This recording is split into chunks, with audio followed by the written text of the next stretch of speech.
Hi, I'm Karen Maltenbray, Chief Editor of Computer Graphics World Magazine, and we are here at Siggraph 2013. It's that time of year again, and with me here is Stokdyk. See, I got it right the first time. And you were visual effects supervisor on Oz the Great and Powerful. Yes. And you have some Oscar nominations and I think some Oscar wins to your name as well, right? I have one win, and yes,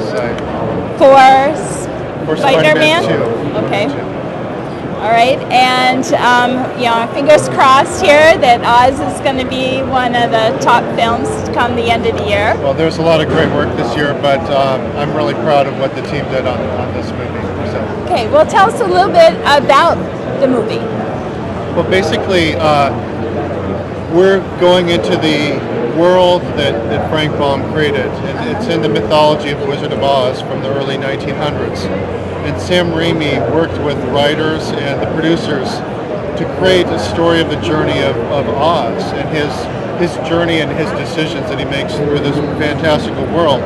For visual effects, our job was to help tell that story through the characters of China Girl and Finley, and also help tell it through creating the fantastical world of Oz.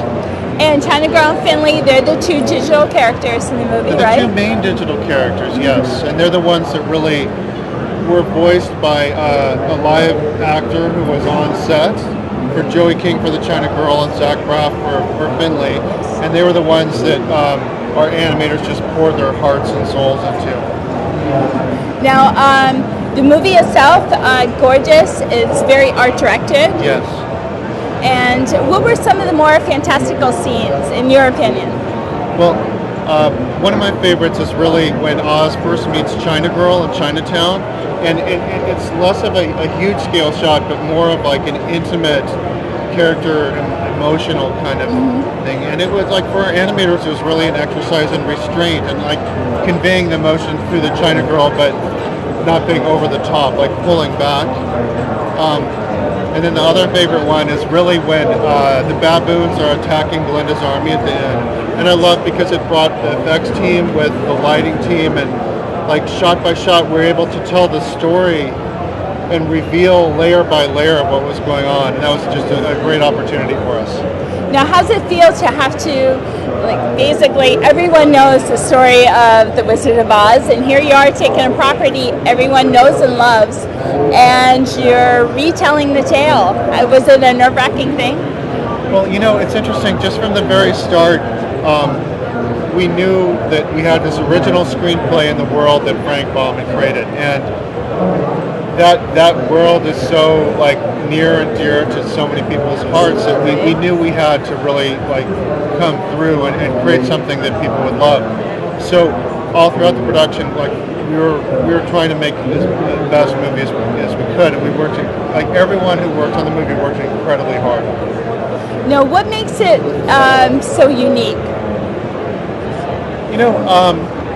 I think one of the things that for this type of movie, like I think the director, like Sam Raimi, really puts his fingerprint on it. Aside from that, I feel like in the visual effects world, we had a unique challenge that everything was shot on stage entirely, so Yes. It was really like created from a blank canvas. And we worked with so many people like on set, and Rob Stromberg, the production designer, and Peter Deming, the director of photography.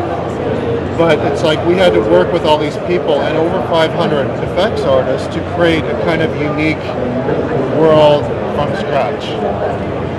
So there were how many visual effects shots? Around 1,500? I would say about 1,500, yes. Okay, this is quite a handful. Yeah. And there was something about the tornado scene. Was that pretty challenging? It was challenging, and early on we took on Luma Pictures as a partner in working on this movie because they had already done a lot of work with tornadoes, and like they have a really strong team, and we just thought that they'd bring a lot to the table. The other thing we did is we actually sent out one of our photographers, Chris Hebert, to go storm chasing. And he went out in a van with a professional group and just got some amazing skies, like that were really authentic in terms of like being able to drop a tornado funnel cloud at any moment. So that was really great to get that authenticity to it. Great. And the scene with the witches, was that another big scene, or did it just sort of blend along with the rest of the movie? You know, the witches were a fun challenge throughout the movie because they had their own flavor of magic. Yes. And we had a lot of fun for each of the witches trying to find their own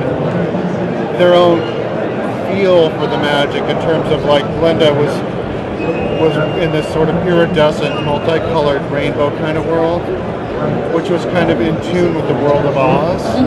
Whereas Theodora and Evanora had kind of more destructive, less beautiful kind of magic that we tried to give a little edge to. Okay, and how about 3D? It was in stereo 3D. Did that just add another layer of complexity? You know, it did, and in particular, we decided to shoot in 3D, and really we brought the stereographer Ed Marshall from the very start to work with Sam and like get his take on 3D and see what he liked and didn't like. And throughout the shooting process, we were immersed in it, and then in post, we designed layer by layer. So we didn't just like work on what looked in 2D and then expand it out. As we designed, we layered in things to like guide the eye back through the frame. So that was kind of another fun design opportunity.